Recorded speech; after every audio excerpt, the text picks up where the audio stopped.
السلام علیکم دوستو، میں ہوں امی خان اور آپ دیکھ رہے ہیں فیکٹ ٹی وی۔ دوستو، آج کی ہماری ویڈیو بہت ہی انٹرسٹنگ ہونے جا رہی ہے کیونکہ آج ہم بات کرنے جا رہے ہیں بلیوں کی۔ بلی ایک بہت ہی خوبصورت، نرم و ملائم جانور ہے۔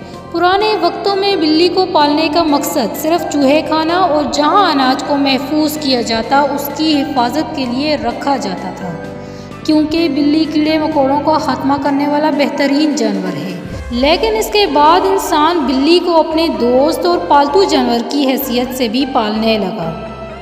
دوستو، آپ کو یہ جان کے حیرت ہوگی کہ بعض مذاہب میں بلیوں کو ناپاک سمجھا جاتا ہے اور کچھ مذاہب میں بلی کا گوشت تک بھی کھا لیا جاتا ہے۔ دوستو، اسلام نے بلی کے ساتھ پیار و محبت اور حسن و سلوک کا درس دیا۔ رسول اللہ صلی اللہ علیہ وآلہ وسلم نے فرمایا کہ بلی پلید اور نجس جانور نہیں ہے، بلکہ یہ تو چکر لگانے والیاں ہیں۔ بلی کی آنکھیں چمکدار ہوتی ہیں اور جن کی وجہ سے وہ اندھیرے میں بھی دیکھ سکتی ہیں۔ بلی کے نرم بالوں میں ایسے بیکٹیریا پائے جاتے ہیں جو کہ انسان کو ڈپریشن سے نکالنے میں مدد دیتے ہیں۔ بلی کو تکلیف دینے سے ہمارا اسلام منع فرماتا ہے۔ بلی کا دماغ 90% انسانوں کی طرح ہوتا ہے۔ دوستو، ایک تحقیق کے مطابق بلی اپنی زندگی کا 70% حصہ سو کر گزارتی ہے۔ زیادہ تر بحری بلیوں کی آنکھوں کا رنگ نیلا ہوتا ہے۔ نہایت ہی حیران کن بات یہ ہے کہ بلیاں پانی سے ڈرتی ہیں۔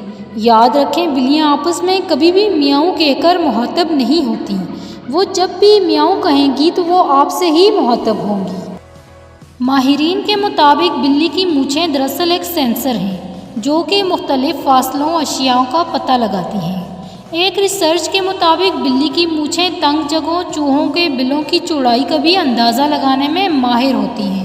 دوستو، بلی کی مونچھیں دیکھ کر آپ بلی کے موڈ کا بھی بخوبی جائزہ لے سکتے ہیں۔ اگر تو بلی کی مونچھیں نیچے کی طرف جھکی ہوں تو وہ پرسکون حالت میں ہوں گی۔ اگر مونچھیں دونوں طرف بکھری ہوئی ہوں تو بلی دفاعی پوزیشن میں ہوگی۔